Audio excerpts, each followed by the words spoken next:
अस्सलाम वालेकुम। तो आज हमारा टॉपिक है ways to improve interpersonal communication. मतलब इंटरपर्सनल कम्युनिकेशन को कैसे इम्प्रूव किया जाए, अगर आप डिप्रेस हैं तो क्या किया जाए। व्हाट्सएवर इसके काफ़ी सारे बुलेट्स हैं, हम आपसे डिस्कस करते हैं। तो फर्स्ट बुलेट है स्माइल। स्माइल एक बहुत ही अच्छी चीज़ है। It is hard to find somebody who would want to be around someone who is in a constant state of depression। कोई इंसान बहुत ज़्यादा ना मुश्किल में है, वो डिप्रेस है कि मतलब मैं क्या करूँ? वो किसी भी अपने काम में उलझा हुआ है, तो आप उससे कोई भी जाके तो हँसमुख देंगे, तो उसका काम हल्का हो जाएगा। मतलब उसे हँसाएँ, उसके सामने हँसते रहो, उसको भी अपनी हँसाई में शरीक करो, तो वो भी खुश होगा। तो उसमें एक लाइक पॉज़िटिव एनर्जी आएगी, तो वो उस काम को सुलझाने में बहुत सी ताकत इकट्ठी कर सकता है आपकी स्माइल से। सेकंड बुलेट है इनकरेज अदर्स। दूसरे को इनकरेज करें, हौसला दें। इसमें लिखा है we all have positive and negatives. हमारे ज़िंदगी कुछ ऐसी है कि अच्छे और बुरे हालात आते रहते हैं। स्ट्रेंथ एंड वीकनेसेस, मजबूती भी आती है, कमज़ोरी भी आती है। Rather than dwelling on negativity, one should appreciate the positive outlook of life।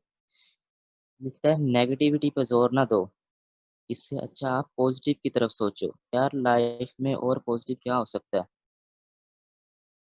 मतलब किसी दूसरे के अबाउट उसको मेहरबान वर्ड्स अता करते हैं, आप कुछ भी कहते हैं, अगर आपसे गलती हुई है सॉरी कर दें, या कोई उसका काम किया है तो थैंक्स अदा करते हैं। मतलब ये दूसरे को इनकरेज करना होता है, इससे अगला बंदा बहुत अच्छा महसूस करता है, तो वो अगले काम के लिए फिर से पुख्ता क़ीदा लेके आता है कि यार मैं ये करूँगा। नेक्स्ट है हैव कोर्टेसी फॉर अदर्स। दूसरों के अबाउट पोलाइटनेस रखें। During a life time individual go through many phases. ज़िंदगी में इंसान बहुत से फेजेस से गुजरता है। We should recognise, acknowledge and celebrate. अगर दूसरों के साथ सेलिब्रेट करना चाहिए, अगर किसी को बहुत कामयाबी मिली है तब उसकी तारीफ करनी चाहिए, इनकरेज करना चाहिए, आप ये काम कर सकते हैं, आप ये काम आगे भी करें। या अगर कोई फेलियर हुआ, आपका रिजल्ट अच्छा नहीं आया, किसी का नहीं आया, तो उसे गालियाँ वगैरह मत दें कि यार तू ये नहीं कर सकता, तू ये है, वो है। बल्कि वो बैठ के समझाएँ, उसके साथ नरमी का मामला करें। आगे है एक्टिव लिसनिंग।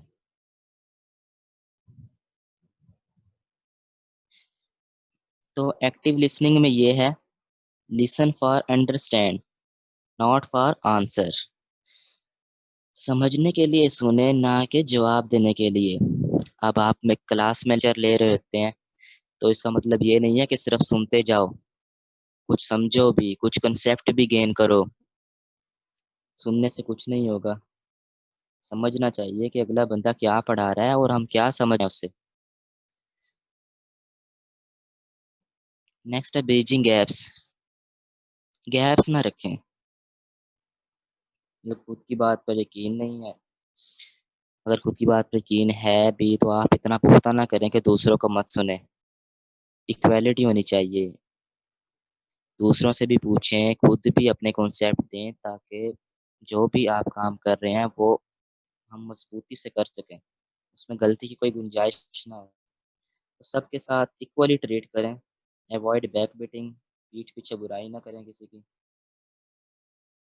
ऐसी पर्सनैलिटीज़ होती हैं जो जिसकी वजह से लोग आप पर भरोसा करते हैं, यकीन करते हैं।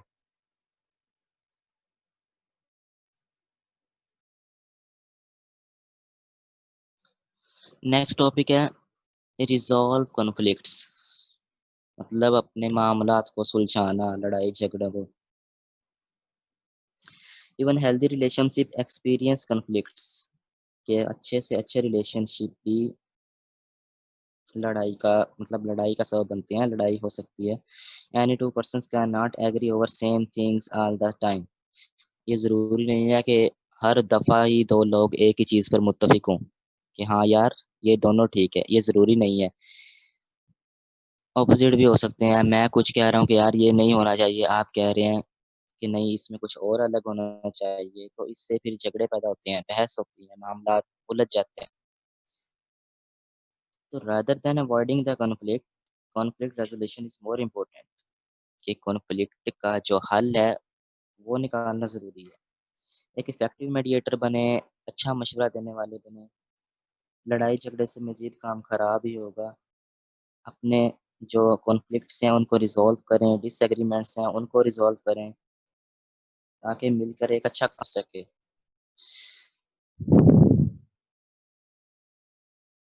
आ गया कम्युनिकेट क्लियरली कि साफ-साफ कम्युनिकेट करें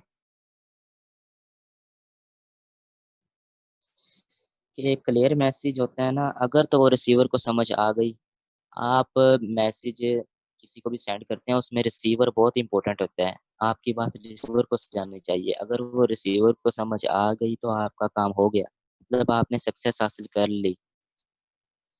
नेक्स्ट ह्यूमर, मज़ाक।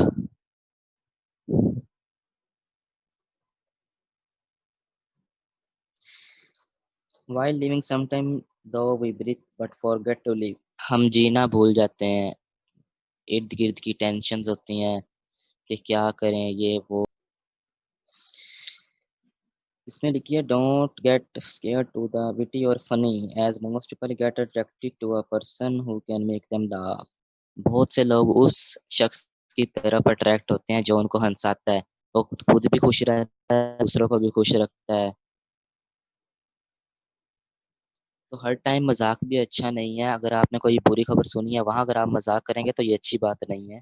इससे अवॉइड किया जाए। तो आगे एम्पैथी।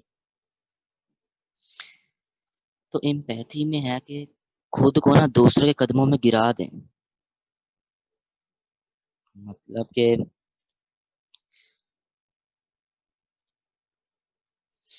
मतलब कि अगले बंदे की भी हेल्प की जाए। खुद को उसके लिए इतना कम कर दें कि यार हाँ, मैं तेरे साथ हूँ, मैं तेरा काम भी करूँगा और मज़बूती से हम ये काम भी अचीव कर लेंगे। वो जैसे होता है ना, अपने बुज़ुर्गों की बहुत बातें मानते हैं, वो एक आवाज़ देते हैं, हम भाग के चले जाते हैं। तो ऐसे ही दूसरों के लिए भी जाना चाहिए। नेक्स्ट टॉपिक है स्टॉप कंप्लेनिंग। मतलब कंप्लेनिंग से बचें। हम सब कंप्लेन करते हैं, लेकिन ये ज़रूरी नहीं है। अपने मामलात को सुलझाते रहें, किसी भी कोई कंप्लेन ना करें। कंप्लेन से अच्छा होता है अपने कॉन्फ्लिक्ट को रिज़ॉल्व करना।